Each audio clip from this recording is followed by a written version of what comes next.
What's going on, guys? We are back at the gym, getting another one in, and I want to go over how to get big, the top 5 exercises to gain muscle mass. And guys, I used to be 126 pounds graduating high school, and then at my all-time highest when I was playing college football, doing powerlifting, I was all the way up to around 215. So these are the top 5 exercises I would choose to gain muscle mass. Hey yo, the flies in the room, yeah, you know it's me. Hating on him cause he started out here locally. Hopefully I'll be at the top soon. For now I'm at my house on the couch watching cartoons. You know how much you love it when you... One thing that all of these exercises have in common is that they're all compound movements. It's really important to perform these because the #1 main driver for muscle hypertrophy is mechanical tension. You're gonna get the most tension with compound movements. You're gonna be able to move the most amount of weight. It's the easiest way to perform progressive overload. So we're gonna go to the first one and I'll show you guys exercise #1. First one we're gonna go over, let's start off with the chest, all the bros' favorites, and it's gonna be bench press. The chest was found to have the highest EMG activation when hit at a -15-degree angle. This goes hand in hand with the arch because you'll be able to move more weight, which leads to having higher mechanical tension overall and leading to more chest hypertrophy. The good thing about compound movements is that they hit more than one muscle group. The bench press does focus on the chest, but you also get activation in your shoulders and your triceps. Combining these compound movements together, you'll be able to pretty much hit your whole body. There's gonna be small things, but it's gonna be the most important in the staples of your workout program. And the next exercise we're gonna do is going to be the overhead press. Starting off, we just did a horizontal push, and now we're gonna be doing a vertical push overhead. And this one's gonna be more focused on the shoulders. As we unrack the bar, we want to make sure we keep our wrists nice and tight, our core and back gonna be nice and tight, and then we're gonna press up, move our head out the way, and press straight overhead. So the bar is gonna be directly over your body. You're gonna come down, bring your head back so you don't hit yourself in the face, and bring it down to your upper chest. One common thing that people do a lot is they sell themselves short and they just like to go up and down. They don't actually do the full range of motion. You're actually gonna get more activation and more muscle hypertrophy if you do perform the full range of motion. So you're gonna get more tension throughout the entire range and fully activate each muscle group. So we're on to exercise #3, and we just did a horizontal push and a vertical push.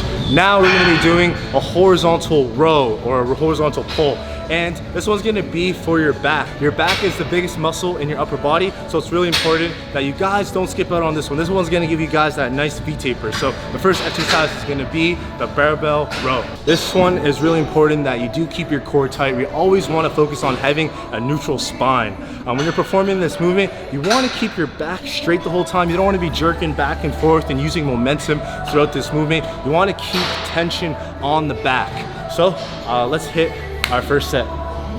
I was focusing on pulling with the elbow. The motion at the shoulder joint is what activates the chest. So that's shoulder extension.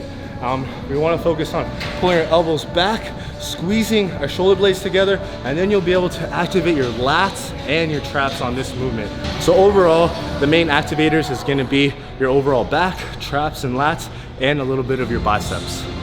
All right, guys, so we just hit our upper body, and I'm gonna leave a little bonus thing for the end, so make sure you guys stick around for that. But the next exercise we're gonna do is a squat. I feel like this is the best movement for your lower body. You get activation in your posterior chain, your glutes, your hamstrings, your quads.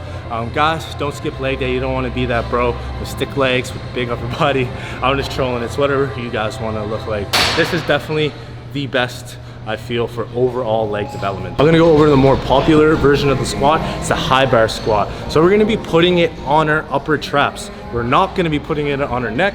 That's dangerous. We wanna make sure we have a neutral spine when we perform this. So I'm gonna go underneath the bar, and we're gonna rest the bar on our upper traps. Keep your core nice and tight, 2 to 3 steps back, and then almost sit back and bring your hips back and down. Keep your core tight and all the way back up. I know a lot of people, you won't be able to perform the full movement or the full range of motion as you're going down. You might start to see yourself coming forward or back. just take it nice and slow. So if you want to go halfway for now, but eventually the goal is to bring the squat all the way down and all the way back up. So what I want you guys to stress with this one is keeping a neutral spine. I know I'm saying that in every movement, but it's going to be one of the main things you want to do with almost every single exercise and make sure you guys are safe. That's the number one thing. The next thing you want to do is ensure that your knees aren't caving in. So one of the cues I like to do is spreading your feet at the floor or spreading your knees open. If your knees start to cave in a little bit, you're going to be at risk for injury at the joint. So I'm really emphasizing safety. And if you guys do this properly, you're also going to be able to activate your muscles a lot better. This is going to be the last one, but there's going to be a twist. So I'm torn between the deadlift and the pull-up. If you want to go more for overall growth, I recommend the deadlift since there's only one movement for legs and it is half your body and the biggest muscle in your body. The second one is going to be the pull-up. That's going to be a vertical pull. I know there's a lot of physique guys out there. If you want to more focus on that V-taper, I recommend doing the pull-up. And if you want a more overall balance, I recommend your fifth top exercise to be the deadlift. To perform the pull-up, and if you guys can't do pull-ups, there's the assist machine or the lat pull-down. Just use the same principles. As we're gonna go through a wider grip with our palms facing forward. So we're gonna get more activation in our lats. And those are the muscles that come out to the sides that give us that V-taper. What we're gonna do is pull towards our upper chest to the bar, and then we're gonna squeeze our shoulder blades back together. So we're gonna get full range of motion, and then we're gonna go to a full dead hang, get a nice stretch in the muscle, and then come back through and get that full contraction. We're on to the last exercise, but I'm gonna tell you guys how to progress with these movements. Because if you don't progress, you're actually not gonna make any progress growing muscle, growing strength if you use the same thing in the gym every single day. But first, I'm gonna go over the deadlift. So this is a pretty advanced movement where technique is very, very, very important because you can hurt yourself. So I'm going to stress again, you wanna make sure your spine is in a neutral position. So your spine is straight up and down. You wanna make sure your shoulder blades are down and you keep your lats nice and tight. We're gonna keep our core tight, shoulder width, bar above the midfoot. As we go down and bend our knees, keeping our back straight, our knees are gonna come forward naturally and the bar is gonna be up our shins. That's what we want. And then shoulder width grip, we're gonna go down, grab the bar, make sure there's no tension, pull the tension out of the bar, and then we're gonna press through the ground all the way up to our knees and then bring our hips forward, almost like you're humping the bar, and back down. So we're gonna press our feet through the ground. Once we get up to our knees, pull our hips through.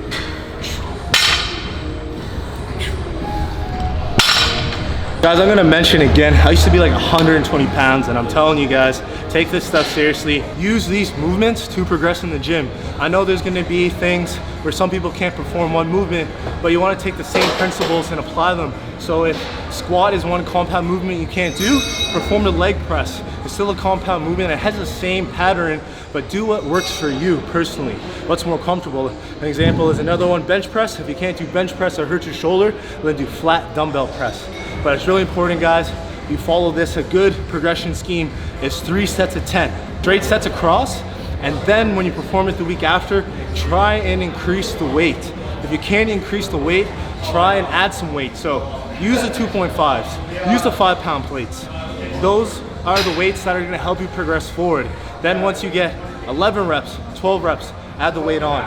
So guys, if you want me to go into more depth on how to progress with these movements, how to progress within your workout program, please let me know in the comments below. If you guys like this video, please hit me with a like, comment, let me know what you guys liked, what you didn't like. If this is a style of video you guys liked, I stuck in the gym, I'm taking your feedback, and there was no lifestyle vlog, so I'm gonna switch it up. Vlogs and informative content. Shout out my boy Eddie for being behind the camera today, and please subscribe if you're not part of the team, and I'll hit you guys in the next video.